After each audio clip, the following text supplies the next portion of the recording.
Greetings, fellow armchair Imagineers. Tiki here, and welcome And to Blue. ListMania. Oh, sorry. I guess Blue I'm Dragon not 5. here. Yeah. No, I guess you're not. You ceased to exist. How dare you? Oh god, I just wanted to make sure I actually get the intro right. I'm like dead set to do it. I'm like, okay, let me see if I can do it. Welcome to ListMania, the show where we're constantly counting. Shit. Okay, I guess I can't do it. The show where we're constantly stalling to our number one. Does that sound about right to you? No. Prolonging the inevitable. I don't know. It's a mystery.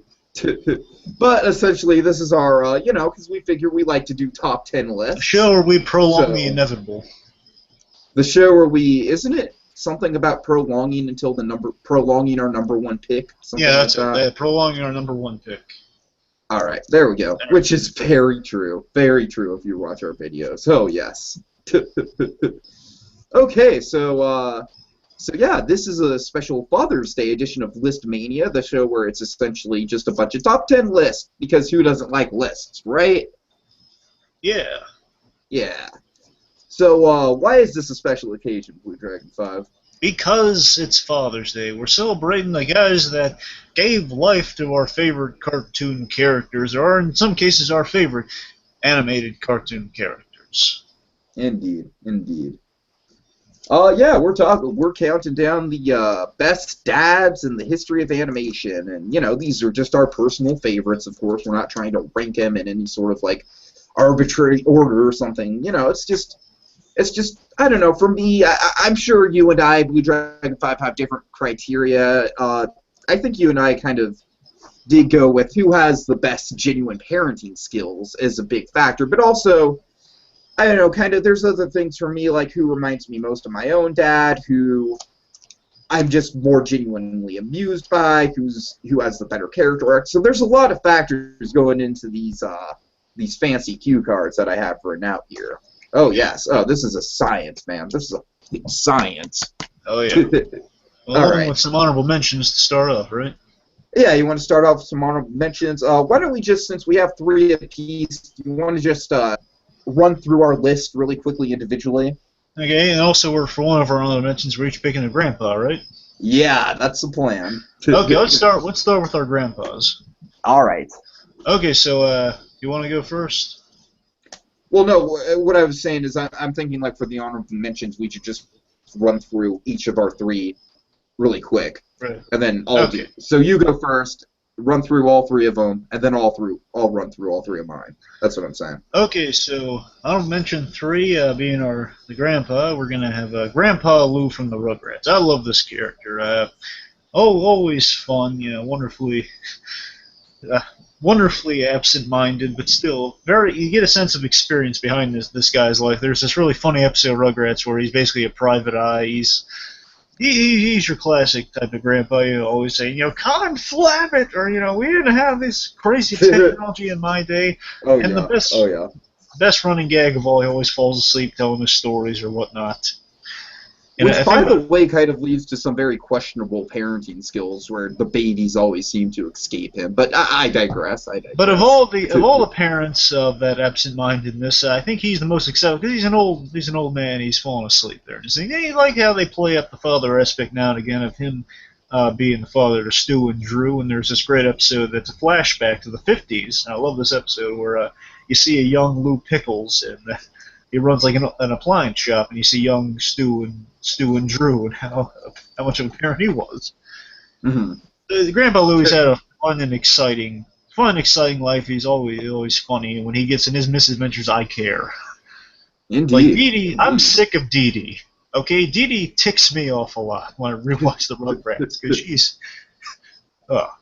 Anyway, so I can see where you're coming from with that for sure. But Grandpa Lou is always my favorite of adult on the Rugrats. Anyway, okay, so the other 2 honorable mentions. Okay, George, I'm going to the classic Hanna-Barbera vault for this one. George Jetson. Oh, yeah. Oh, definitely. George Jetson he's a provider. He's doing his best. He's getting the money stolen from him in the beginning. One is George Jetson. He does genuinely try his best. He's the guy who's gonna be left out there on the walk-in platform and always getting the business handed to him, always getting yelled at by the boss. But does he give up? No. He's an average Joe we can root for. Hey, he's like the classic '50s dad, but in the future. He's coming home. He just wants to relax after a hard day's work. He's there for the kid during the schoolwork, but it's like father knows least, but darn, he tries. He tries, and we gotta love him for that. I like the thing about George Jetson I like is that it's like really he is just the stereotypical like '60s dad, but just in just the space age. It's great. It's like it's so old school. It's so kitschy. I love it. Also, the other honorable mention, Fred Flintstone. He's a classic. Oh, of course.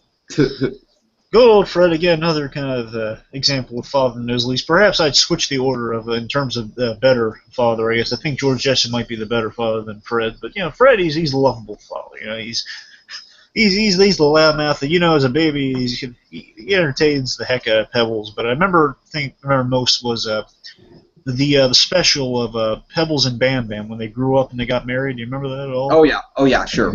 I remember in that one because basically he got to be kind of the father of the bride situation. He had to do some tough things. He had to sell his bowling ball to pay for the wedding. It's all been a precarious situation. Providing for the little girl, loving father, very, very loving father, very funny. Always getting in the shenanigans. He was interesting. He was a fun, iconic character beforehand, even after becoming a father. Just another thing to add on to the pile of why we love this guy. Yeah. And he made Yabba Dabba Do adorable for kids everywhere, and he got a kid of his own as a reward for that. Indeed. All right, so you want my honorable mentions? Sure. All right, I guess I'll start with the grandpa. I've talked quite a lot about Hey Arnold, and of course, one of my favorite elements of the show is Steely Phil. Oh yeah, good old Steely Phil. I will never refer to this character as just Phil. It's always Steely Phil. Good old Dan Castellaneta. Oh yeah, I was kind of shocked to find out that Dan Castellaneta voiced him when I first found that out. That was a pretty big revelation for me. Excuse me. I mean, what can you say about Steely Phil? It's like his parenting and the grandma as well. It's like, and Pookie. It's like they are so eclectic but so loving at the same time. Remember, he is. Oh, sorry. I was going to say, remember, he's Arnold's father's father. Well, sure. And Arnold's father is basically Indiana Jones, so hey, he raised Indiana Jones. So, pretty much. So good job, Phil. Good job. And he's also a war hero himself, which makes him a badass. Yeah, because he gave Nazis food poisoning. Oh, yeah. And he always tells some of the best stories. He's an imaginative guy, that Phil. And he always, actually, I think the Nazis might have done something long-term to him because he's always having issues in the bathroom because he's old. Oh, God. He's always going to the office. Right. Oh, jeez. But yeah, what can you say about Steely Phil? I think he's kind of a little bit more edgy than Grandpa Lou is, because like you said, Grandpa Lou's kind of more the stereotypical grandpa, whereas this guy is kind of more loose, you know what I mean? Yeah, he loves Hedy Lamarr, and he's unabashed about it. Oh, God. Okay, so yeah, just a great character all around, just really entertaining, one of the best high points of that show. It's like he treats Arnold like a full adult, and you gotta love that about him. Oh yeah, sure. Okay, so second character. This guy only got on my honorable mentions just because I honestly haven't watched the show a lot, so I don't really have a ton to say, but Darkwing Duck. Yeah, because Darkwing Duck, it's like, I just love the character of Gosling, and I love how the whole thing is like literally sort of like a father-daughter bonding story, and you don't really get to see stories like that often. Well, I mean, you do sometimes, but you know what I mean? It's like, I don't, like I said, I didn't watch a ton of Darkwing Duck growing up, but I just remember their chemistry together being really good. Darkwing always trying to implement his lessons onto Gosling and everything, Gosling ending up probably being the more rational one half the time. What do you think of Darkwing? He's a fun character. You know, he's got some interesting motivations usually. And yeah, he's a good father. Yeah, yeah. Oh God. So he's more Okay. like the crazy brand of father, but you gotta love him. Sure, sure, absolutely. Okay, and finally I have good old King Triton. I don't know. I know you have your personal issues with the Little Mermaid, but I just love the design on this guy. For one, he's got like just this great beard. It's like I could see Sean Connery playing this guy in a live action movie if Sean Connery was still acting. It's like, and he's just a real force. You know what I mean? Just visually, like you can, like he's just this great voice of authority, and yet he's a dad. He's got a 16-year-old kid who's in love with someone that's outside of her species. So yeah, there's a lot of teenage drama going on, and I don't know. I love his dynamic with Sebastian. It's really strong. Overall, it's like he doesn't really have a ton to do, but he has a few cool action scenes. And yeah, overall, I'm a pretty big fan of this guy. So what do you think of him? Well, by the end, he does come through for the kid. And he realizes the error of his ways for being so close-minded. He says, I gotta give my kid some credit here. I gotta at least be open-minded about what she wants. I can't just tell her no. I gotta explain why no, or at least maybe see a potential way of making everyone happy. I mean, I'm a king, for crying out loud. I guess that's the appeal to Triton. He's a fallible human being, seen as really almost this godlike looking king. But almost like Exactly. Poseidon. He's just seeing the guy with human emotions. He's talking to Sebastian. I don't know what to do here, Sebastian. What am I gonna do? It's nice to see some humanity with a big, powerful character like that. Yeah, for sure, for sure. Well put. All right, so now you're ready to get on to the top 10 lists themselves. Oh yeah. All right, so you want to flip my 1964-65 World's Fair coin. What's on the sides? I can't see. Well, it's hard to make out, but the I'm used. darkish side that's impossible to see on camera is actually the Unisphere, and then this is like the New York Pavilion at the fair. So I'm gonna say Unisphere is heads up. I'm just saying. Usually use the Jack Skellington coin. So. Well, I don't know where the Jack Skellington coin is, so we're using That's this one. fine. So there's the two options again, or it's Unisphere or New York Pavilion. okay. Flip it and I'll All go. right, call it. A Unisphere. Yep, you got it. Go for it. Okay. So my number 10 is Mr. Ping from Kung Fu Panda, voiced by the wonderful James Hong. Mr. Ping's a great father. He does love his son. We find out in Kung Fu Panda 2, like generally how much he obviously adopted Po because it'd be kind of weird for a goose to have a panda as a I don't son. know if that's a big mystery to Poe. Oh yeah. Yeah, First of all, even in the first one, I like Mr. Ping. You don't question it. Like you get a sense like this guy sees him as son and nothing else. He doesn't see him as adopted. He sees him as genuinely as his son. He wants to. It's like every parent. He wants him to follow in his footsteps in the noodle business. So it's really, it's a really genuine thing. It's really true to parental thing.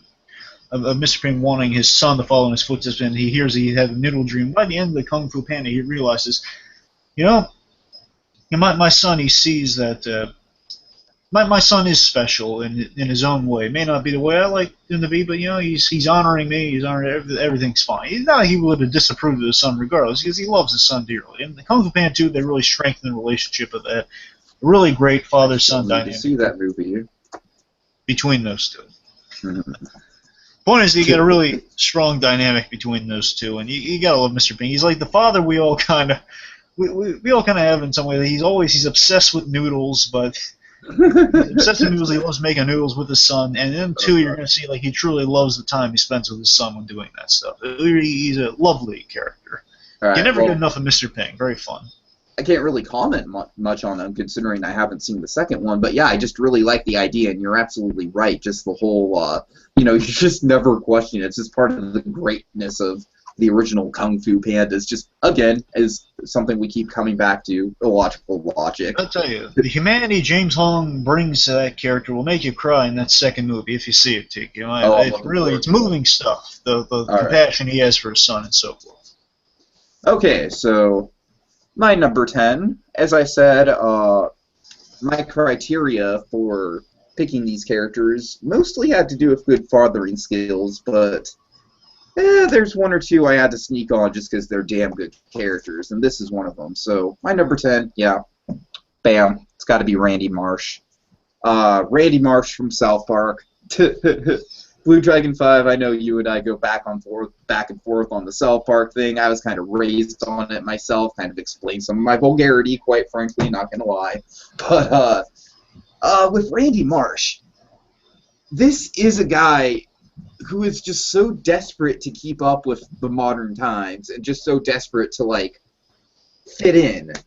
And it's just his trials and tribulations and what he does is just hilarious to me. Like, some of the best Randy Marsh moments. I mean, I could just go on and on with this guy, but I love the episode, the Warcraft episode, of course, where he gets all wrapped up into World of Warcraft, even though he completely sucks at the game.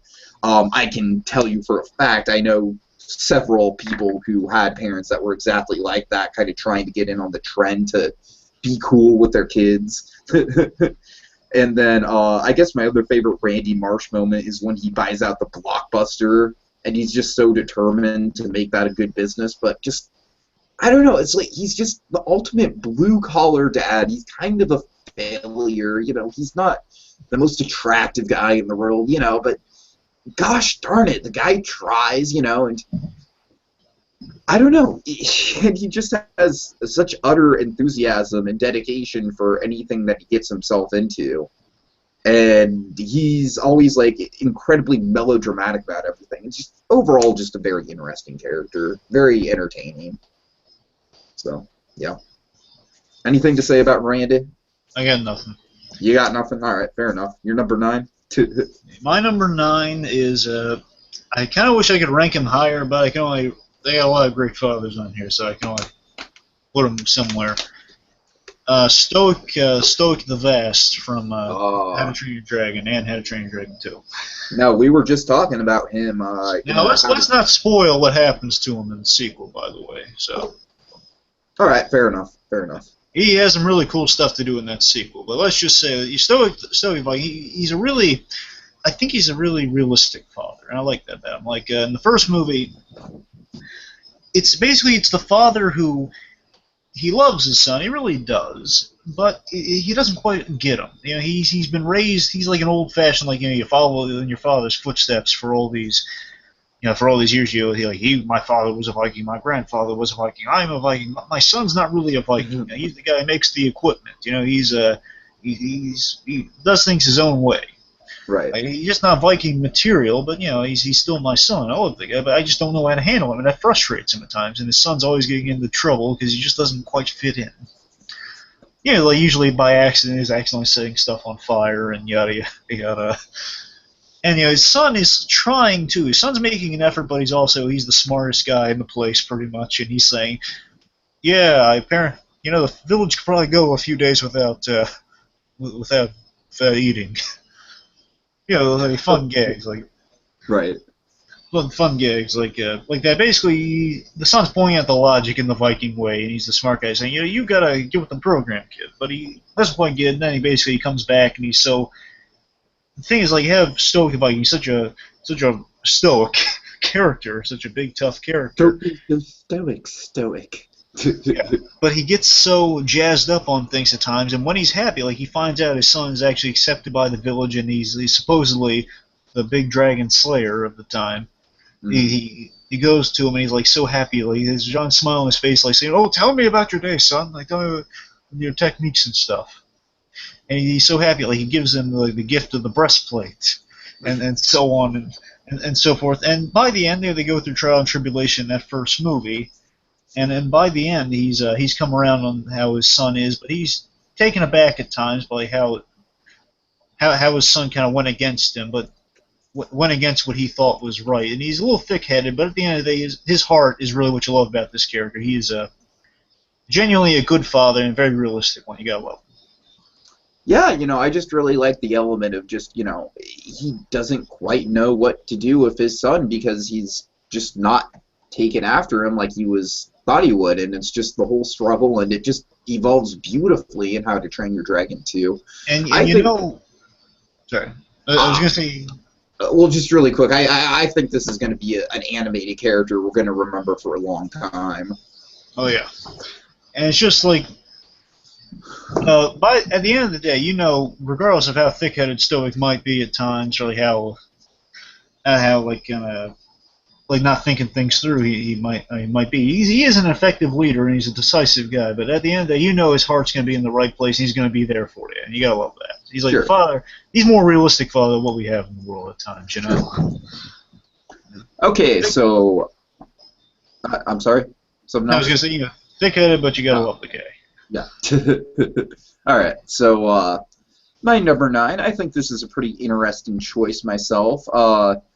This character really more of an extended cameo than anything else, and this isn't even from one of my favorite Disney movies.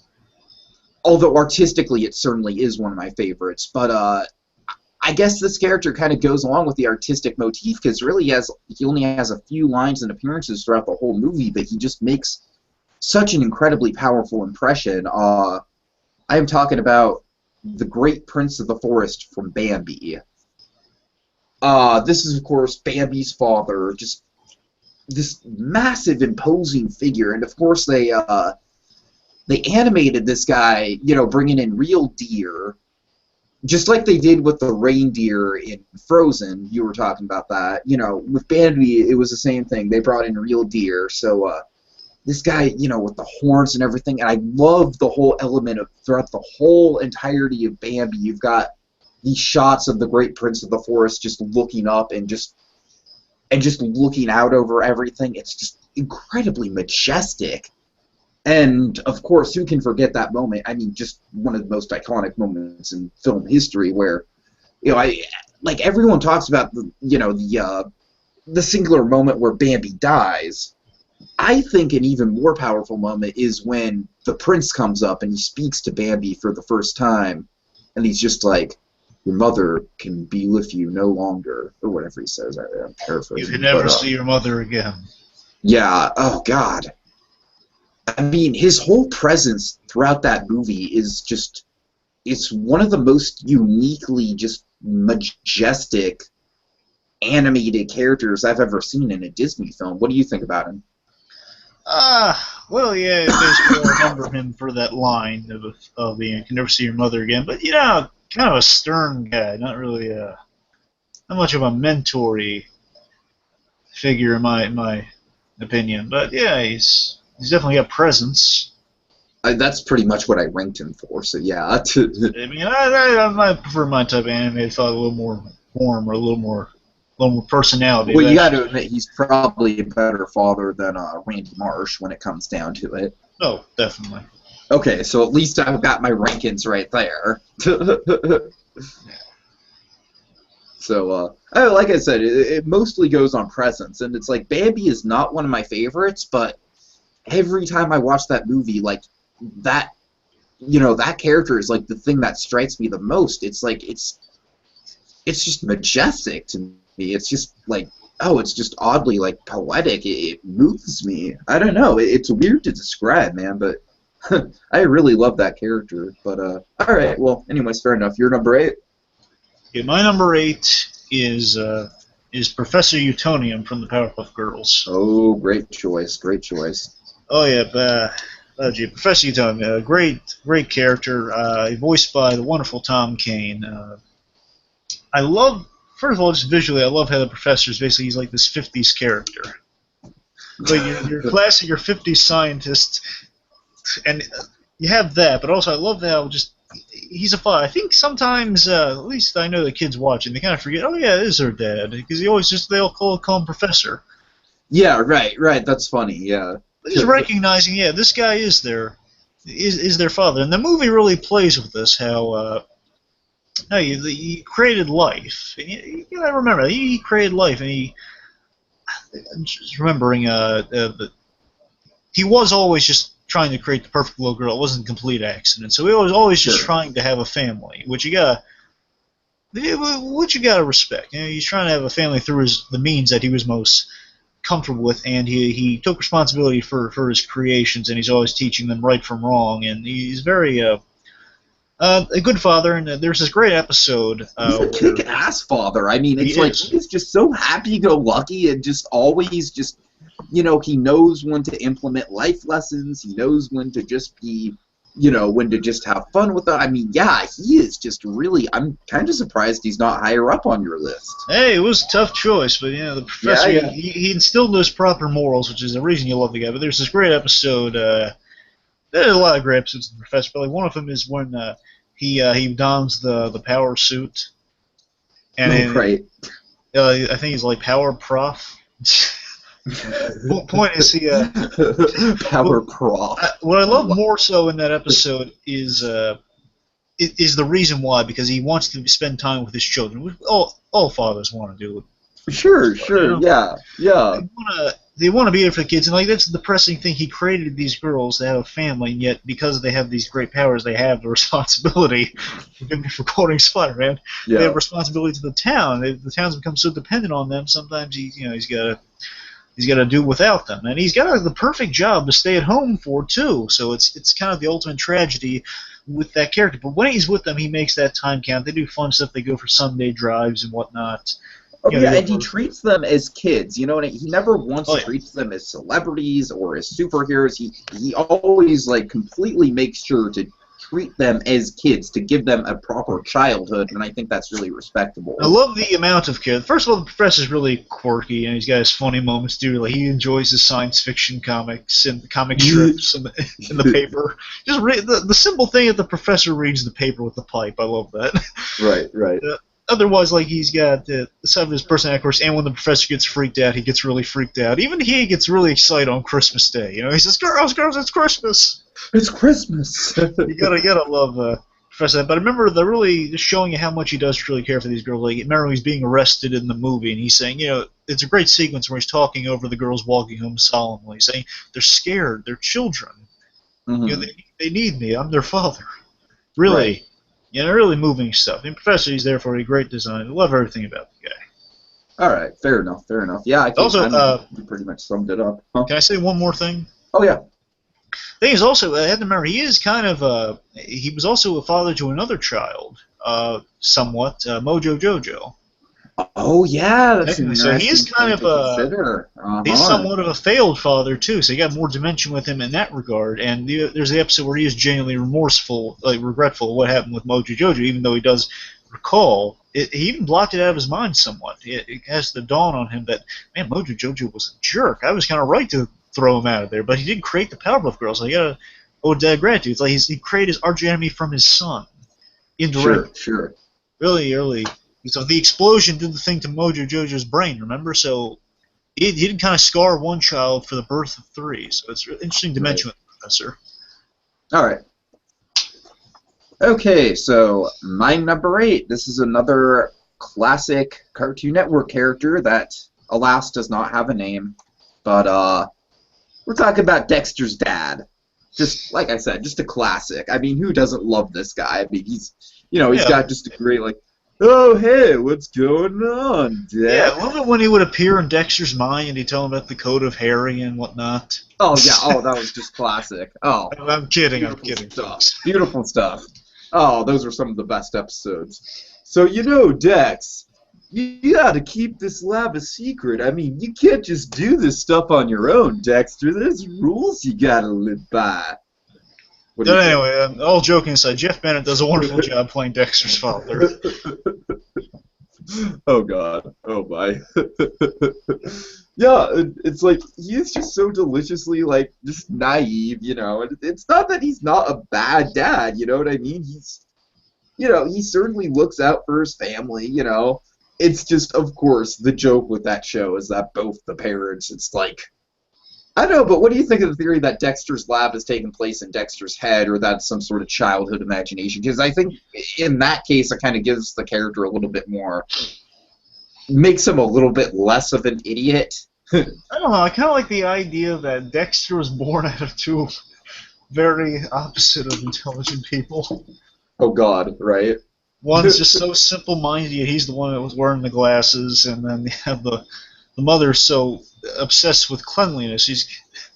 I don't want to say he has a mental disorder, but like almost to the point of a mental disorder of cleanliness, and yet so happy-go-lucky. Like the two of them combined makes something that looks like their child, with the red hair and the glasses, yet so hyper-intelligent. It's amazing. But yeah, Dexter's father, he's always an entertaining part. Again, Jeff Bennett just bringing the voice. Like Jeff Bennett, as Dexter said, just feels like everyone's father to a extent, like the goofy side of all our dads. Yeah, and it's the best episode with Dexter's father is the truck stop episode. Remember the arm wrestling one? Okay, yeah, that was good. My personal favorite is the one where he's trying to get his car started. Oh yeah.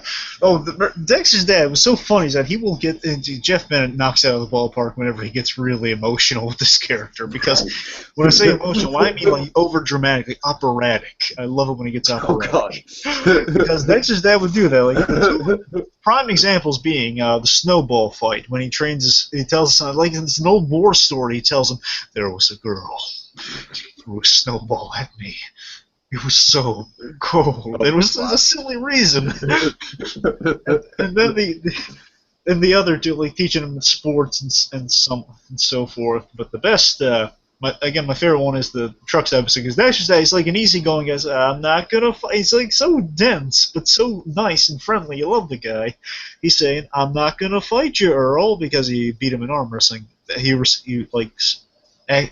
was responsible for him losing an arm wrestling bout. Says, I'm not going to arm wrestle you, Earl.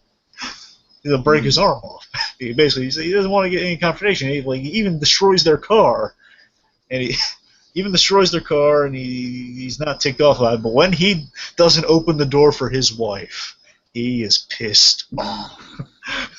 He just says, he bursts through the door. He says, Earl, you can destroy my car. You can insult me. But when you don't, like the wife saying, honey, he's going back, well, you don't hold the door open for my wife.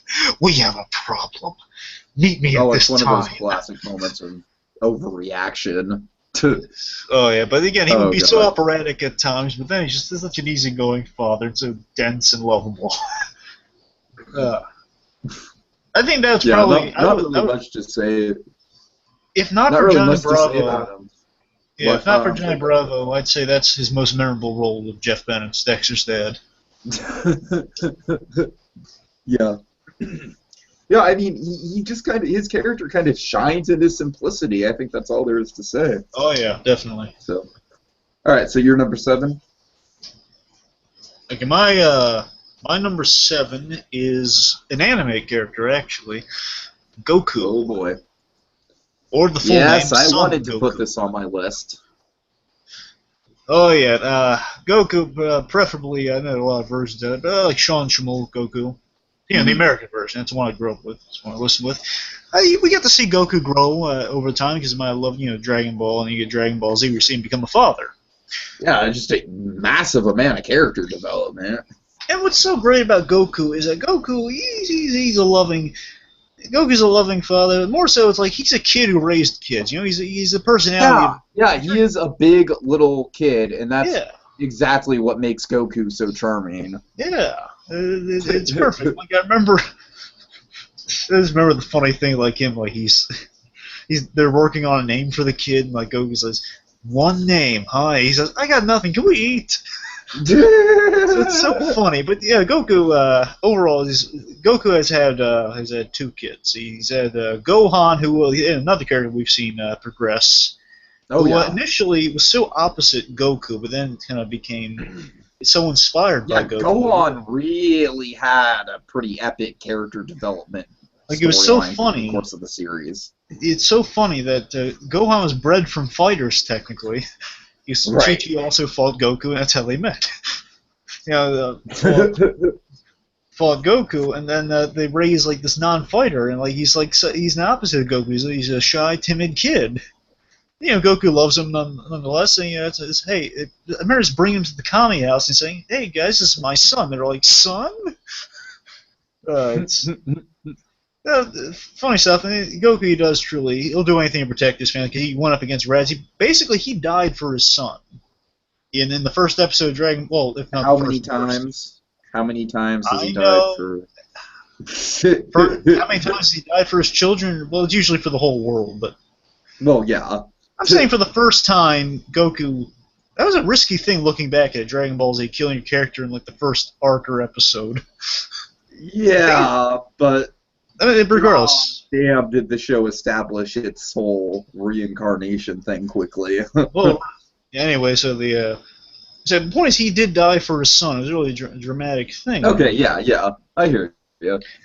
And he would do anything to protect his son, protect the universe, and the sons have celebrated their father by becoming heroes like their father, and you get to see the bond develop between him and Gohan over time, like when he trains him to become a Super Saiyan in the hyperbolic time chamber, and essentially the most Father's Day moment of the year for Dragon Ball Z would have to be when he, in spirit, does the Kamehameha wave with him to defeat Cell. After Goku has just given his life again, okay, he gives it a few times, gives his life again to stop Cell. But in the grand scheme, Goku's only died twice, okay, so at least he's died with Really? Just twice? Yeah, just twice, actually. Oh, I'm impressed. Goku's only died twice, so in all fairness. Well, once in an alternate timeline, but no one cares. So he died twice. And it was basically... Alternate timeline meaning movie? Well, no, I mean like he died, but then they went the android thing. Remember, he died. Yeah, okay. Anyway, the point is, he actually both times he did die for his son. To be honest with you, he died for the planet for the second time, and the first time died for his son. The point is, he trains Gohan in spirit how to defeat Cell, saying, "Gohan, I know you can do this, buddy. I trained you." And basically, he does that. The downside to Goku as a father, though, is that when he dies that second time, he's kind of an absent father because apparently he was pregnant before he died, and he has another son, Goten. Right. Oh God. He has he has a good rapport with Goten for the little time he spends with him, and Goten looks identical to him, by the way. And it's like, what if Goku was superpowered as a kid? That's Goten, pretty much. He had all the Super Saiyan abilities and stuff, but it was like as smart as Goku as a kid. So, still. No, just in general, Goku's parenting skills is that he is a loving father and he's training them to fight, but he's usually absent for a lot of the time, and he's a little dense, and he's usually just there to teach him how to fight. You don't get to see as many human moments as you like to see with Goku and the kids. He's handing them off to Piccolo or somebody. Sure. So I mean, when he's there, it counts, but Goku's absent for a lot of things, and it's usually just focused on fighting. So a little more human moments would have been appreciated. All right. Like, aside from fishing, and the classic father-son fishing, he didn't get much of those two. He has very little screen time with Goten. That always bothers me. I'm sorry. Yeah. Okay, so my number 7.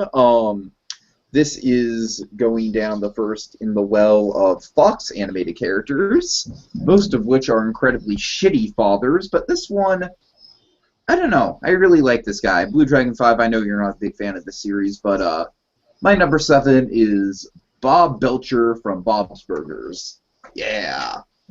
I'll keep this short and sweet. Like, most of the time with these animated sitcom types, it gets to the point where it's like, okay, the idiot husband and father is going to be like the crux of all the jokes. Whereas Bob Burger, what I really like about Bob's Burgers is literally all the craziness revolves around Bob, and he's a straight man of the bunch, and you just never see that anymore. And it works so well, and it gives the show, to me, a kind of unique dynamic, even though Bob's Burgers at its core is just, it's really no deeper than anything like The Simpsons or Family Guy or anything like that, but it's just got this sort of beat to it, this sort of rhythm to it, just because Bob is the straight man, and, of course he's got this great vocal delivery where it's like every time something bothers, all he does is he's just like, oh my god, oh my god, oh my god.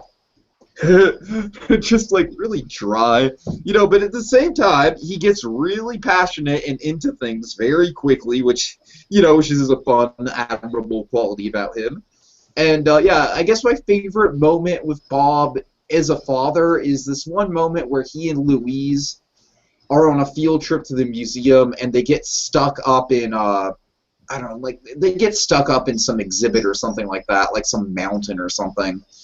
And I think they climb up there, like they sneak up there, and Bob is kind of talking about like what Louise wants to do when she grows up, and Louise is like, "Oh, well, it's like I'll have to run the burger place since you and Mom are going to be in the old folks' home." And then Bob just gets really, really choked up about the fact that Louise is like already thinking about taking over the burger place, and that just becomes a really touching emotional moment for the two of them, like a real bonding moment. And that's kind of the thing I like about Bob's Burgers in general, is that for the most part, the episodes are very standalone, but they work in these genuine moments of character development that do stick with the course of the series. So, yeah, I like him a lot. And are you speechless? Nah, I got nothing. All right, fair enough. Well, okay, what's your number 7? I'm sorry, are you on number 6? Number 6. Oh, my bad. Okay. I want to rank this guy higher, just a little higher, but I can't because he doesn't have as pivotal a role in the show and or film. So I had to put him at number 6, but I love this character to pieces. Dr. James Timothy Possible, Kim Possible's father from. Oh, yeah, right, sure. I love her father so much, and again, I would have loved to rank him higher, but he just isn't that usually that relevant to the plot. You're definitely the one that turned me on to Kim Possible. I've been slowly going through. I mean, God, I have so many TV shows. I need freaking House of Cards, freaking Avatar, Last Airbender. I have so many shows that I'm trying to get through, but yeah, I mean, I saw the first few episodes of Kim Possible. I definitely know what you mean. I mean, he is a very charismatic presence. Oh yeah, Gary Cole does the voice of Dr. Possible, and you might remember him best from his most famous role of Bill Lumbergh from The Office. I'm from Office Space. I mean, sorry. Oh, okay, right, sure. And he's also done a lot of voice work. He's usually kind of the most authoritative guy on Family Guy. Usually you'll hear guy number 3 or someone. He's the principal in the school. Usually authority figures. He even voiced my favorite character once in a while. He voiced Jim Gordon once. Oh, really? It was very small. It was only like a line, but he was there. Was it for one of those weird anniversary specials they put out? No, it was for Under the Red Hood. Oh, okay, right. Jim Gordon has a line on the bridge, and that's the point. Is I love Kim Possible's father because he's the coolest dad ever. He's a scientist. Scientists are always cool fathers. He's a scientist, and just the idea Kim Possible is bred from good stock. Like a brain surgeon and a rocket scientist. It's awesome. Yeah. And I love how her father has instilled these. Kim Possible is one of the best moral characters of all time. She always does the right thing. She's literally bred from birth to do the right thing. And I love how her father really instilled those values in her because he has the best phrase. He has that old saying that he's going to say throughout the series, anything's possible for possible. That's a wonderful statement to make, that anything is possible for you to do. And that shows with Kim Possible. She can do anything because she was instilled with this positive role model as a kid that, hey, you can do anything. You're possible. He's such a loving guy, and he's old school in that he's he'll say old phrases and he doesn't quite get the modern day kicks. And like any father, he's against boys except for Unstoppable. Right. Gary Cole just brings such great life to this character, and I love his delivery on every line, just saying, well, Ronald, we'll do this. It brings such intelligence and you're right, charisma to the role. And he has these great lines such as I'm sorry, he's very helpful. There's this thing where she's analyzing an old tapestry, and basically she's using a high-tech laser at his workplace. And he says, "Oh, by the way, Dad, thanks for letting me use the high-tech laser for the thing." He says, "Hey, what's federal funding for?" He's such a little guy. it's also great that he ties into basically Kim Possible's archenemy, because he was college buddies with Dr. Draken and before he turned blue. Oh, God. And he indirectly he created Dr. Draken, and he kind of regrets that. And he basically he instantly writes off Draken when he talks to him. Like Draken's gonna say, "You Possibles think you're all that, but you're not." Or like he's always mocking. Basically, he just cuts him down like that, saying, "Oh right, when you mean you're the college dropout, right?" Yeah, he's the smartest guy in the room. You gotta love him. But he's the classic dad you always want. He's like the perfect father, I would say. Sure. Dr. West. Again, I want to rank him so much higher, but I can't because he's a great supporting character, and when he's there, he counts. But he's just not all that plot relevant. All right, for sure. But I love this guy piece. I really do. Okay. So my number 6. This is from a movie that I haven't really seen in a while, but BlueDragonFive actually kind of persuaded me to put him on my list. That is Professor Porter from Tarzan. Yeah, Jane Porter's father. Man, scientists makes the best fathers, don't they? They really do, right? And really, the thing that you told me that really persuaded me to put this guy on the list is like, talk about best father-in-law ever. Oh yeah. Like this guy is just so chill. I loved him in Legend of Tarzan. He's always giving Tarzan advice and so on and so forth. Mm-hmm. He's just goofy. He's got a great design. I love the fact that, like, that his mustache covers like 3/4 of his face. I mean, I'm not sure who did him in the movie, but I know in the TV show Jeff Bennett did him also. Oh, really? Oh, that's funny. Oh, he does a great job in the TV show. Again, that's because he appears in that more. But he brings gravitas when the situation's deadly.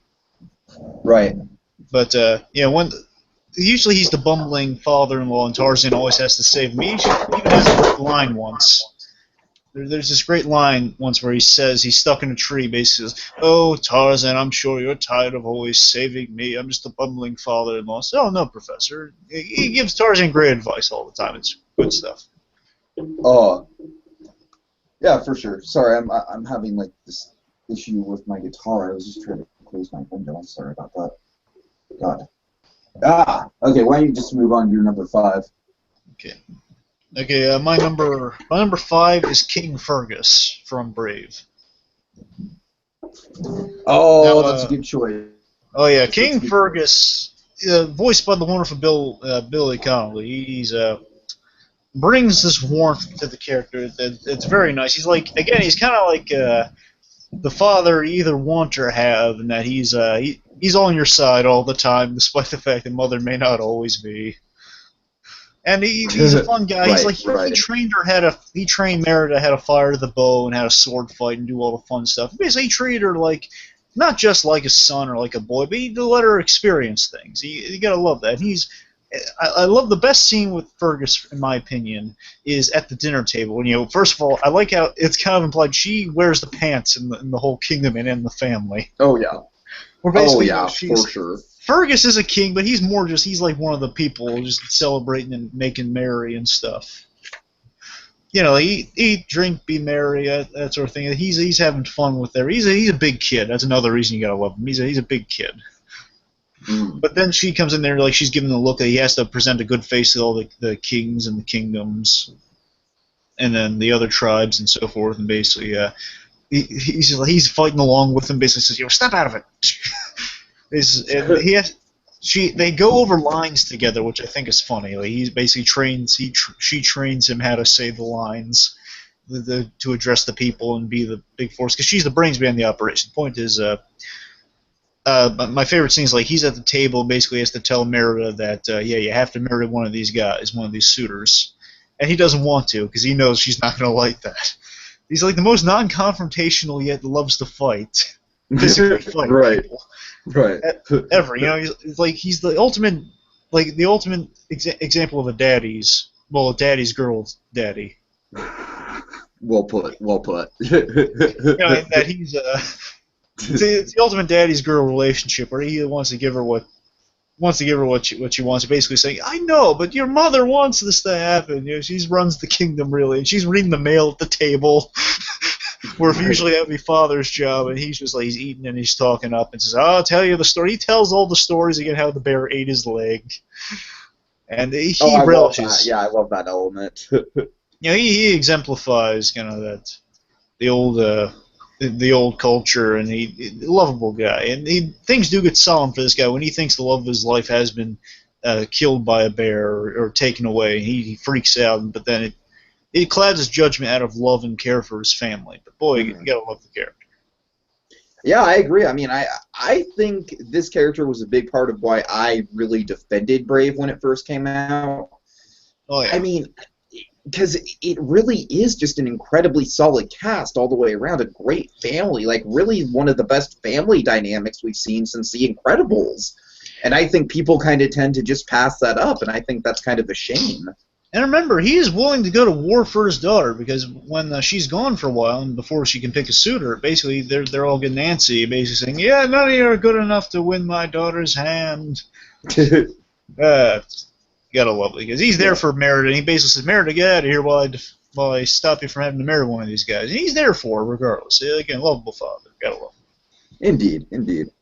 All right, so my number 5, getting into the halfway point. This is a character, I mean, he's been in quite a few episodes of the series, but he really shined in what I consider to be one of the best episodes of the series, and just in, ironically enough, a Father's Day special.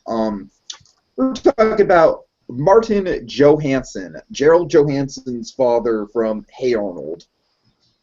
This guy has a really interesting backstory going on in terms of he was in the Vietnam War. He hyped up his wartime experiences to Gerald. And so Gerald built up this image of himself in the war. And basically, it's just go watch the Father's Day episode. Well, Seriously. it's not. Well, it's not Father's Day. It's Veterans Day. Tiki. Oh, I'm sorry. Oh, really?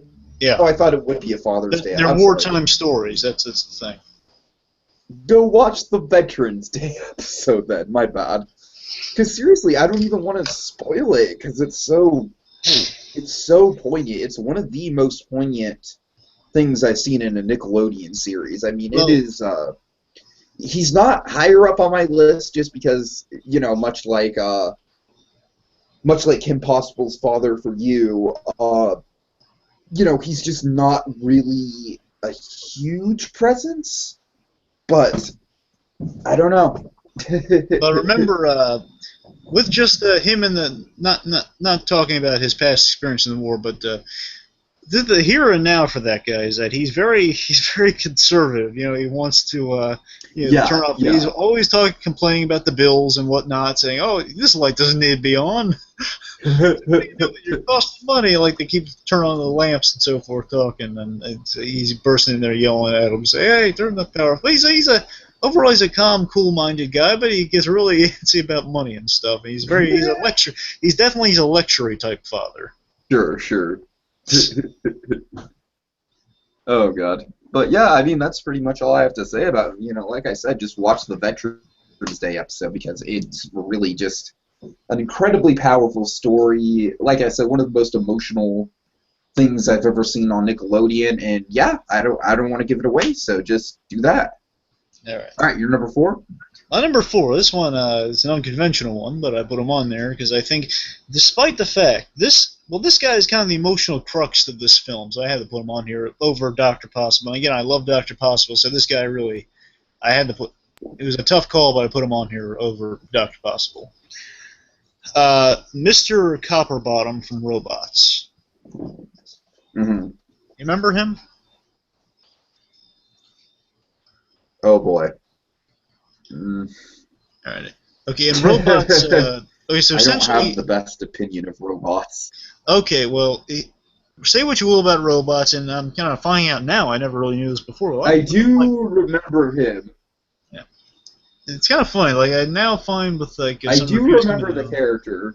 Yeah, some people today they're not too crazy about robots, which kind of surprises. I always liked that film. I still like that film.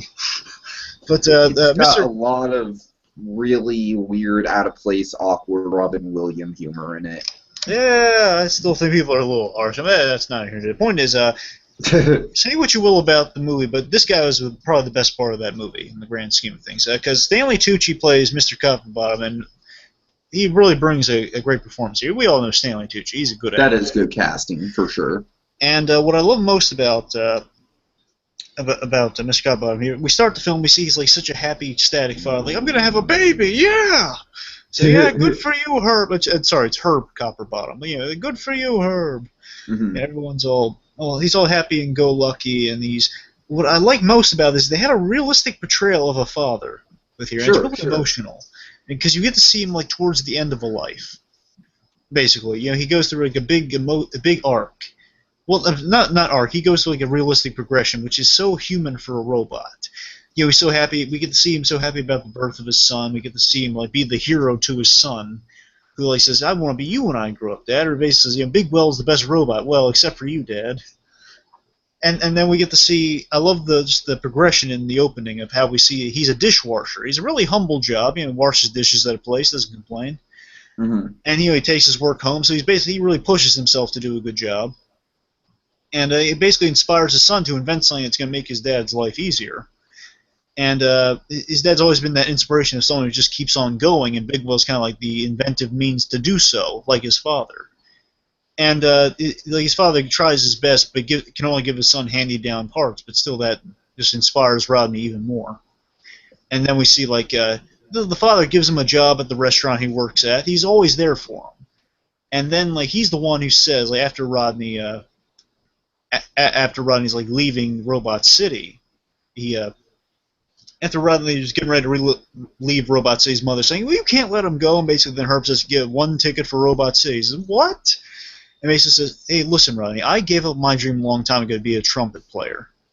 You know, and I might have been good, I don't know, but you can't give up on your dreams. You got to go and pursue this, son." That's an emotional, like the father saying, "Hey, you can leave home, you can do great things." And then the cost of that is, like in real life, parents do age as you do, and he was getting older and his parts were breaking down. And he wasn't the biggest money maker, so he couldn't make the upgrades of the parts. And he even sent parts to help Rodney out in the city, but still he himself, he's breaking down, which is a sad thing. Basically, he's dying. And there's like going to be more duct tape to him. There is some paces to this character. Yeah, and he plays like such quietness to the role of like he's dying, but he's playing it off like, "Oh, I'm fine, son. How are you?" And then his son's saying, "I don't know, Dad. I came here as a mistake." Saying, "Listen, son, you can do anything. I know you can." It's emotion. It's a really emotional thing, and at the end, he gets rewarded for his faith, and he gets to play the trumpet awesomely. and he gets fixed to it. Everything's fine. It's a loving portrayal of a father, in my opinion. All right. Yeah, I really have nothing to say because I've only seen this movie once, so I don't really remember it. But Stanley Tucci brought life to that character. He really makes it sing. Sure. Yeah, like I said, I mean, it is just a pretty makes sense in terms of casting for sure. All right, so my number 4, I'm sure this is a guy you'll probably have some things to say about. Just iconic. Just all you need to know is say his name, and chills will run down your spine. Mufasa. Yeah. I was kind of more hoping for, ooh, Mufasa, ooh, Mufasa, ooh. Okay. Okay. Probably the most iconic Disney death of all time, and probably the thing that scarred more children than any other thing in the history of cinema. Oh yeah, that was pretty much an on-screen death, with the exception of. We didn't see him get trampled, but still the implications there. It's such a Shakespearean. You pretty much see him like land into the stampede. I mean, it cuts away like pretty damn close to when he lands. It's so great about his death. It's such a Shakespearean thing of like the brother saying, "Yeah, you're done. I'm killing you." Oh, it's absolutely Shakespearean for sure. Just like the fact that he's like stabbing him with the claws too as he's going down. Oh God, yeah. And he gives his life for his son. You got to respect that.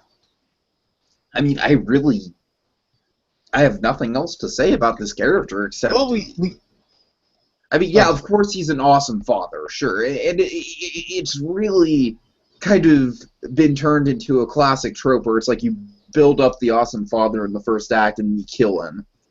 But goddamn, The Lion King, when they did it, it was just, The Lion King was the very first movie I saw in a theater. So the emotional impact that whole scene had on me, you know, the stampede and everything like that, it was intense.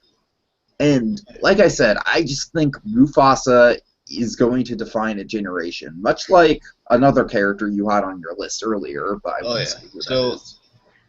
A thing with Mufasa is that he kind of epitomizes what a lot of fathers do usually, and that the common thing with any father is that they want to kind of continue the legacy, continue the lineage, and it's like, you know, the following in the family business, so to speak, you know. Sure. And he's like training his son to kind of take over the throne, like teaching him the lay of the land, and they basically saying, you know, the circle of life and so forth. And he protects his son when he gets into trouble, and it's more so he doesn't yell at him, but except he teaches him, which is an admirable quality. And yeah, it was a big influence on Simba, and basically his father's influence inspires him to go back and save the day. Oh yeah, and can't forget about the whole head in the clouds thing, for sure. Very iconic in itself. Yeah. Yeah, like I said, it's just Mufasa is on here simply because he is so iconic that I couldn't leave him off, and that's really all there is to it. He's voiced by James Earl Jones. What more can you say? Of course. Which is ironic, considering it's like Darth Vader and Mufasa. He gets to play awesome fathers, doesn't he? Yeah, yeah. That's true. Oh, jeez. All right, so you're number 3? Oh, boy, this one's a tough one to beat. Mr. Incredible. Yeah, I was hoping this would be on your list for sure. Oh, yeah. How can I not put a Pixar character on this list? Mr. Put that with, well, King Fergus already, but, you know, Mr. Incredible. You gotta love Bob, because he's an interesting character on his own. You know, we saw the progression he went through of him being a superhero, so loved what he did, and he actually did imagine settling down in his life. But he didn't expect missing as much as he does. His whole crux of the Incredibles is that he wants to kind of wants to relive those glory days in place of the family life he envisioned himself having in the future.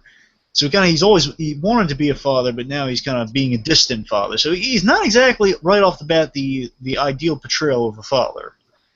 But he does earn that place, and when he's there with the kids, he is there with the kids. You know, he's like during my favorite sequence of The Incredibles, the married life sequence. Oh, sorry, did I say no? Oh yeah, definitely. And the I know life is incredible. I know what you're talking about. Yeah, Life is Incredible again. I love that sequence. In that sequence, you get to see him, like, you know, playing catch with Dash, you know. Playing catch with Dash, you know, feeding Jack. A lot of great fatherly things, and he saves the kids at the end of the day, and he does care about these guys, and he loves being there. But still, his mind has been on other things, and I think the thing just signals that he definitely does care, and he is in the moment when it counts. Like, he doesn't want to go to Dash's graduation, but in the meantime, though, he's telling his wife, let Dash go out for sports. He's there, but he's just distracted. So it means he is paying attention to these things. Sure. You know, let him go out for sports. That's what he wants to do, and he's really frustrated, but he's channeling it through his kids. And at the end, again, one of the best representations, like the Father's Day moment in the case of The Incredibles, would be the Omnidroid is about to crush the kids and knocks Violet out. It looks like they're goners, but then Dad swoops in and he picks up the Omnidroid and says, "Yo, get out of here!" Oh, of course. Great moment. Of course.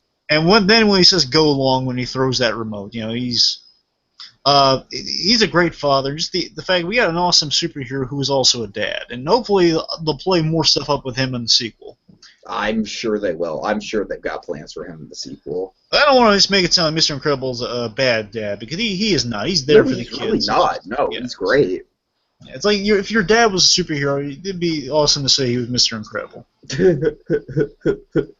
Yeah. Yeah, I mean, you just summed him up really well. You know, it's like he's a great character for sure.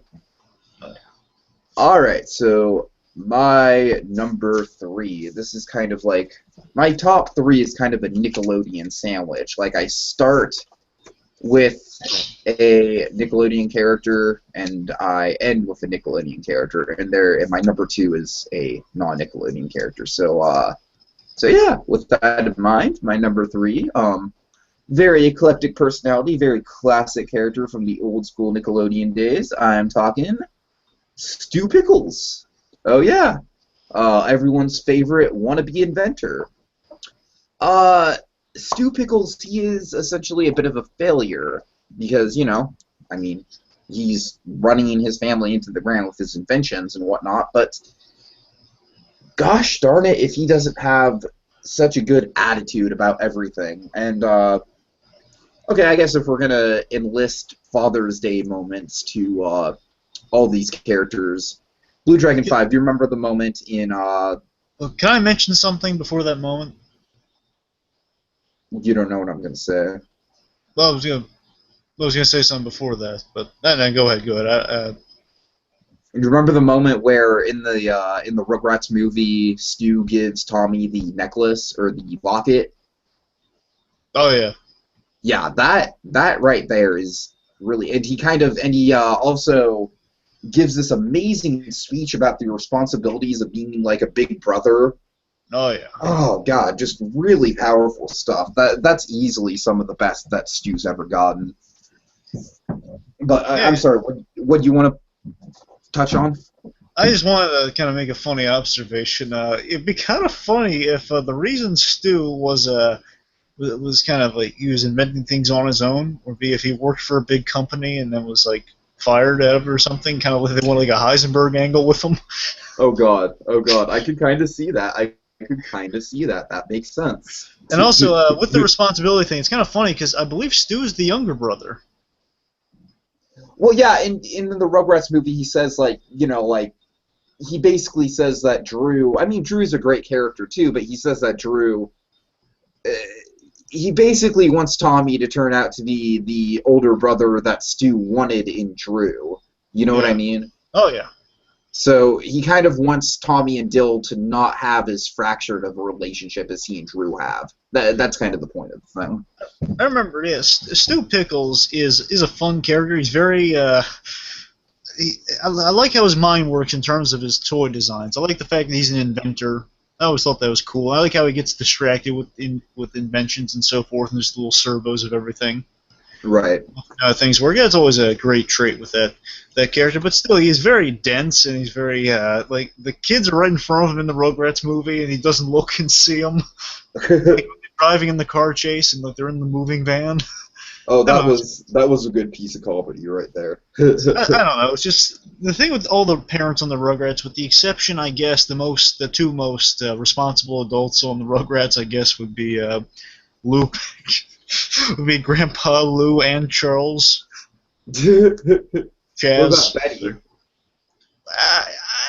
I guess. Actually, you're right. Yeah, she's probably those three are probably the most. Actually, probably Grandpa Lou, then Betty, then Chaz. Yeah. But anyway, the point is, Stu is probably he's much more intelligent. Well, not by much, but he's more conscious than Dee Dee is in terms of where the kids are. Because Dee Dee's a freaking moron. I'm sorry, okay? We need to have just a podcast of Dee Dee hate. I'm sorry. I mean, apparently. I used to like Dee Dee. And when I really watch as an adult, I say, she is a stupid parent. Oh, my. Oh, jeez. I'm sorry. Okay, I'm sorry. We need to have a conversation about this, but more on that in the future. Anyway, the point is, Stu's very absent-minded, but you gotta love him because he is basically a kid at heart because he loves toys and he builds inventions. They even made a full episode of that when he gets conked on the head and he turns into that big man baby. Yeah, the best moment with Stu, I think, is this great episode where he's going to work for like a lard place. And basically, he's going late hours, and basically he can't be with Tommy. He's working an office job pretty much because his brother got him an office job, I guess, for a while. Because the inventing market was down. Because he's a freelance inventor, and essentially, until he finds out what he needs, he says he has to go to work, and Tommy's all sad because his dad's not around to play with him anymore because he's a stay-at-home dad, which is the best kind of dad usually. Sure. And then at the end, he says, "I get to stay home and play with my kid," and that's a nice moment. At the end of that, where Stu succeeds. It's nice seeing Stu succeed and be there for his kids. That's what I think it's really nice with that character. Hey, I love his design too. Oh yeah. He's got a cool design. All right, so your number 2. My number 2. The number 1 and number 2 spot were big toss-ups, but I'm gonna have to say my number 2 is Gru from Despicable Me. Okay. I love Gru. His progression is great between the two films. We get to see him be kind of like the most unlikely dad, and then in 2, and by the end of the first one and in 2, we get to see him be the ultimate dad, the best dad ever. Sure. It's so funny. It's like I think I've heard the creators of the film talk about this, and I guess I've heard some other people talk about this too. Is that I think the reason they like Gru is that Gru will say the things that parents would never dream of saying to their kids, because again, he can get away with that. Like he'll be the one reading the kid's book and say, "Oh, this is stupid. You like this? It's garbage. Right. You like this?" It's funny because again, the first movie he's a temporary parent, and he doesn't expect to become like the full-time parent to these girls. He doesn't expect to care about them, but he does, and they grow on him. It's a lovely thing, Sure. It's a lovely thing that these girls do genuinely grow on Gru, and they change his life, and they change him from being a villain to maybe not being a hero, being a nicer guy. And 2, he does pretty much become a hero, but you see at the beginning, he's still the same old character. Like, he still has his pet chance, or perchance. Yeah, he enjoys using massive weapons of mass destruction to make breakfast. Or, employing his minions with mallets and whatnot. And he's still dangerous means, but still loving the ultimate father. He'll go to great lengths to be there for his girls. Like, he'll be in a giant fairy princess costume. Right. Or a taco hat. Yeah. I can't really speak too much about the Despicable Me franchise myself. I've only seen the first one once. I haven't seen the second one, so but Right. yeah, I mean, like you're saying about, just how he can basically say and channel anything that real parents are thinking. I mean, yeah, that is a really good point. That definitely adds to the appeal of his character. And I guess another thing that's funny, I mean, he's kind of like he's an immature child who is a parent, and again, it's another thing that really works for that character. Yet he's also, in 2, he gets some really heartfelt moments with him and the girls. Mm-hmm. Particularly, I believe it's Edith. No, I'm sorry, not Edith. It's Agnes. Agnes is the youngest one. Particularly with Agnes and with Margot, the oldest. What's funny is he gets to do like he hates all boys that want a piece of his daughter. Oh, of course. And there's this funny thing. I want to mention this real quick. On Ellen DeGeneres, basically Steve Carell did this awesome thing where he was in full Gru costume and doing the voice. Oh my God.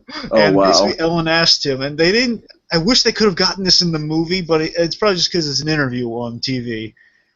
He said basically. Ellen said, what about boys and dating Margot? Because I think it's going to be a part of the movie, right? He says, what do you do when boys come around to hit on your daughter? He says, oh, I killed them. Oh, I killed them. Or basically he says, like, I kill them or I want to kill them. Essentially, I see him and I want to kill them. I see him, I want to kill them. Sounds like something Milan would say. Yeah, but the point is it's so funny. Gru is such a funny character, and he's such a great dad. You got to love the guy. Yeah. All right. So my number 2. Oh God, like you, BlueDragonFive, I had a really hard time coming up with these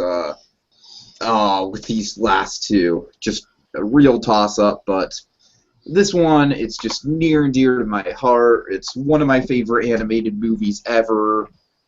And it's a character that we've all grown to love, but I'm talking about a very specific version of this character. We're talking Goofy from a Goofy movie. Oh, I'm wondering what your number 1's going to be. Goofy is so great.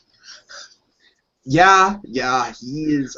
Again, it was a toss-up, but what do you need to say about Goofy? I mean, it's like the whole movie revolves around just that dilemma about what do you do when your teenage son is kind of drifting in the opposite direction of you, doesn't want to spend as much time with you, and you want to hold on to that relationship, and The whole movie's just really powerful, and I'm just really glad it was a part of my childhood. You want to hear something silly about Goofy movie for me? Yeah, sure. This still sounds silly. I remember watching the VHS tape when I was a kid. Oh. And the saddest moment for me as a kid, because I kind of, as a kid, and I still even today, I kind of put value in objects and items that are in films. Yeah, I remember you were telling me about that. And Yeah. the silliest moment is like when Max throws that possum hat on the ground. Like, oh. I hear you. I hear you. Looking back on it, I feel less bad about it because man, that place was creepy. Yeah, that's true. That's true. But yeah, I love God. those. I love the soup moment. Such a similar, like it Right. was like an operatic moment getting that soup can before you get your arm chewed off by that giant, funky-looking Bigfoot. Oh God. Oh But God. just the simple action of the soup, putting the lighter on the can of soup. Those two had a great. They bonded towards the end, but plus there was that huge betrayal in the movie. Oh yeah. Oh yeah. There is. Oh Sure. boy. Goofy's doing this out of a great purpose to save his son from juvenile delinquency. True, it's kind a of bit much. Basically, Yeah. saving him from the electric chair. Oh, I love that. But still, he is doing this out of the. Also, I like how we see in the beginning of the film he's good with kids because he's a child's photographer. Mm-hmm. Yeah, That yeah. makes sense for Goofy. Goofy's good with kids. It makes sense. He'd have a kid of his own. Because this is the first time I ever realized that Goofy had a son. I don't think they gave him a son before this movie, did they? Goof Troop. Well, oh yeah, it was a result of Goof Troop. Yeah, you're right. Yeah. But when I was a kid, to be fair, I watched a few episodes of Goof Troop and like I was aware of Goof Troop, but I always associate the character of Max with this movie. Yeah, this is the first time I saw Max in the movie. And I like how Max is kind of fears becoming his father, but by the end he kind of says, maybe becoming my father is not the worst thing in the world. Not that I want to really actually, that's my a really amazing opening scene where it's like all fantasy-like, and then he starts hallucinating about getting Goofy's facial features. Oh my god, that's all the characters they give a son, I think Goofy's the most appropriate to do that because they had really good dimension with the older Max. Sure. And Jason Marsden or Marsdale. Marsdale, he did a good job portraying this. And Bill Farmer as Goofy is like one of the best performances of a Disney character, I gotta say. And it's worth noting that I think it's kind of interesting, like in this day and age, aging the characters, especially like with How to Train Your Dragons 2, which we just reviewed, aging your characters becomes kind of quite commonplace, or at least way more commonplace than it used to be.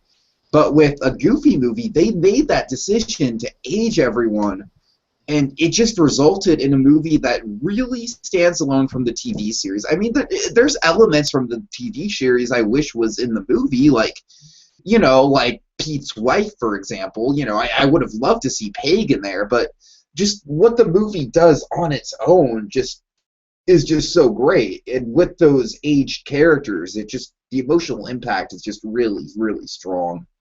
I mean, this is one that I'll go back and watch with my dad, like just all the time.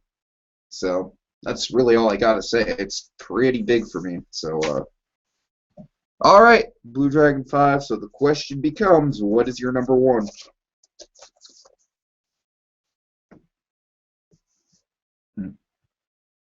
Hello?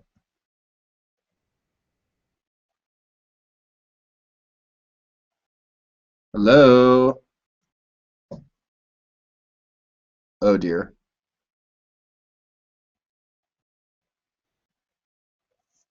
Hello? Okay, Blue Dragon 5. Yeah, not good. Are you there, Blue Dragon 5? Hello? Okay, I did not realize that I had lost him. Well, jeez. Okay, that's a problem, but it's okay since we're at the number one selections anyways.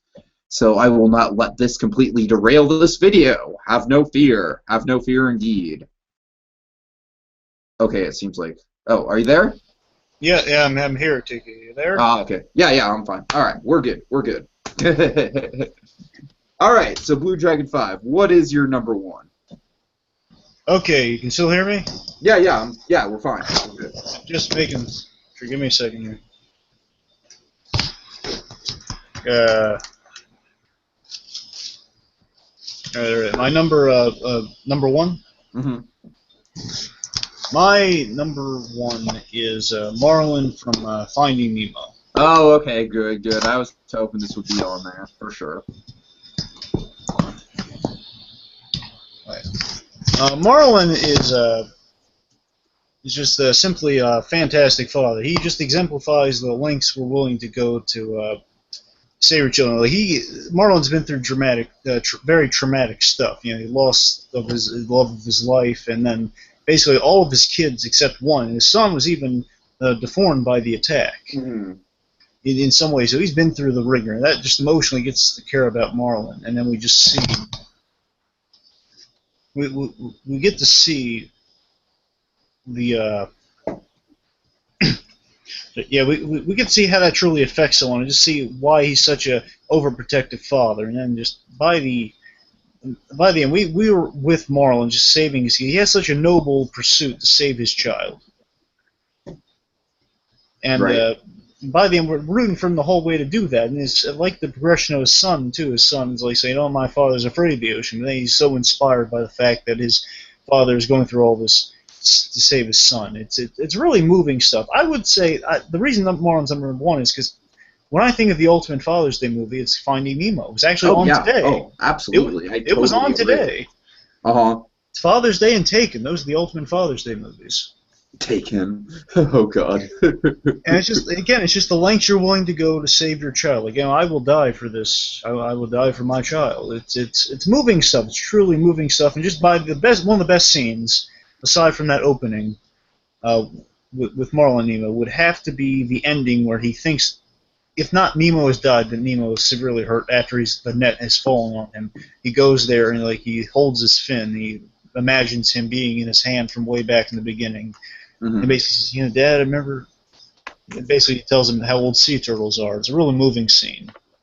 Yeah, right. Yeah. Something they set up like way at the beginning, yeah. And it's amazing how human two fish can be. Indeed. And clownfish are not that funny. They really aren't. They're quite moving indeed. No, I'm just kidding. Yeah, I mean, Marlon, definitely a good choice for number one. It's hard to argue with it, man. I mean, jeez, he's incredibly solid.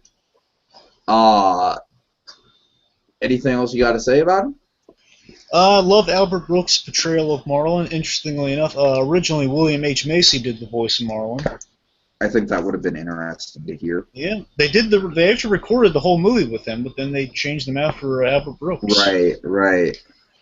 But again, Marlon's just he's interesting. He's got a chip on his shoulder about the trauma in his past, but also the fact that he's a clownfish, and he always gets.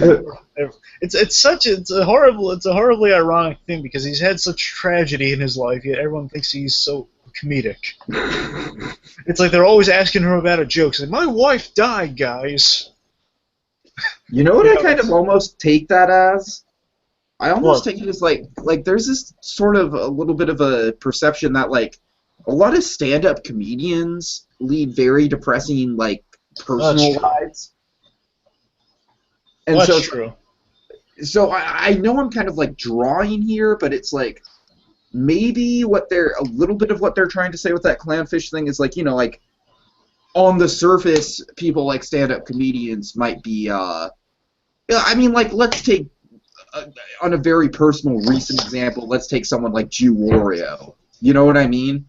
Just like a guy who, if you watch his videos, you just would absolutely never know that there was anything wrong with him, that he had any sort of depression issues going on, because he was always just so damn cheery in everything he did. And then, of course, you know, the tragic way that his life was ended. So, I don't know. I always kind of took that as a little bit of a social commentary there. But again, I might just be looking like way too deeply into it. But I don't know. Yeah. You know me. Yeah, but again, overall, just Marlon is like the ideal father. We get to see him as just this overprotecting. By the end of the movie, he's he's allowing his son to take more chances in life because his son did come through for him in the end to save all those other fish, and he does. He like by the end of that film, you get this great moment where he basically says, "Bye, son." Just saying "Bye, son" after the huge journey they've all been on. Right. It's so much. Just him saying like he can now say goodbye to his son instead of being fearful over what's going to happen to my son. He knows his son's going to be okay because he's a good parent. He made sure that he's okay. It's like kind of the ultimate like sending your kid off to school sort of thing, and he is. Oh yeah. Whether it be to college like in Toy Story 3, or in this case just be literally to school. Just the simple school is sending your kid away to school, saying bye, son. All right. Well, very, very well worded. Very, very good choice. Hard to argue with. And now I have a feeling that my number one is not going to live up to your number one, but I'm going to do it anyways because, god darn it, this is not my this is not sort of arbitrary ranking. It's just simply my favorites. And my number one favorite animated dad of all time is just, I mean, mostly for the name, for God's sakes, Raymond Raymundo Rocket from Rocket Power. He's your number one? He's my number one. Yeah, he's my number one. Really? You've been surprised with my number ones before. So what can I say? Okay, well, here's one thing.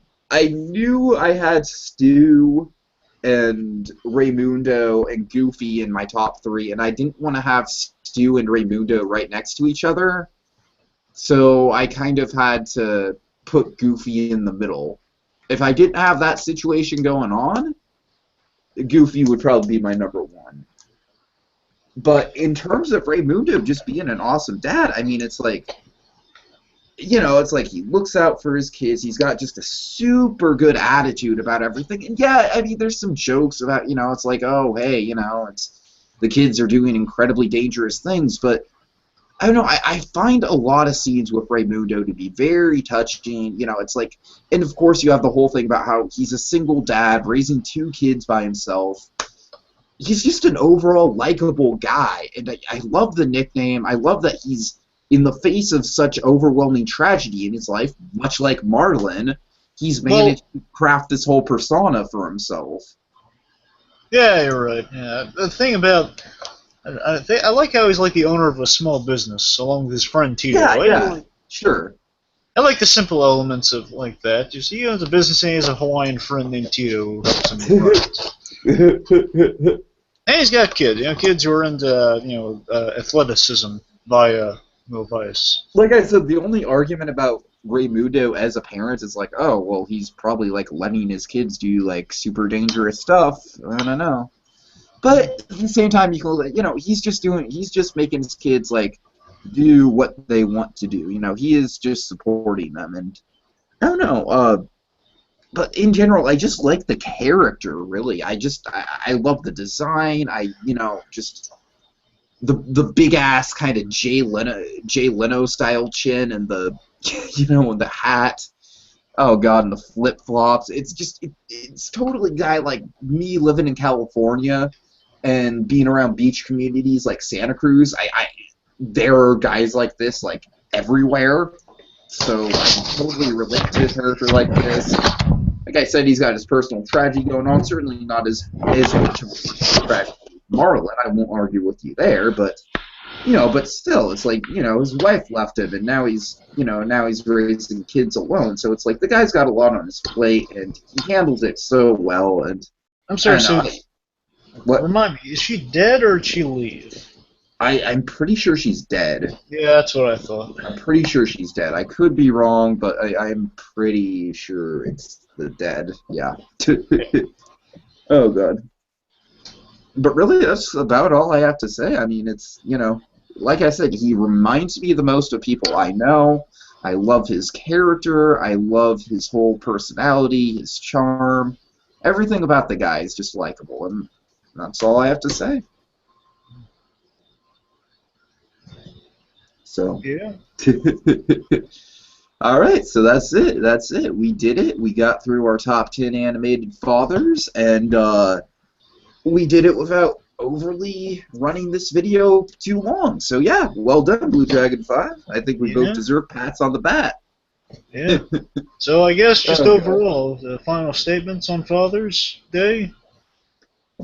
Well, I guess to be serious, it's like Father's Day, I don't know. Anyway, well, let me say this. To all the fathers out there, animated or otherwise, animated fathers, they help, like any father, they help us. They inspire us to the men we want to be, or at least steer us in the right direction. Animation, in terms of animation, an animated father always makes for a stronger character, hopefully, or at least an entertaining character. And just to any fathers out there, happy Father's Day, and thanks. Yeah, for sure. I am not good at the long, sympathetic speeches like Blue Dragon 5 is there, so I will just say, yeah, rock on, dads. For sure. I know, not so eloquent. All right, we hope you guys enjoyed this top 10 list. We'll definitely be coming out with more in the future, and yeah, just like we said, happy Father's Day to any fathers out there, and if you're watching this, thanks for your support, and we hope you enjoyed our list. All right, see you guys later. Happy Father's Day.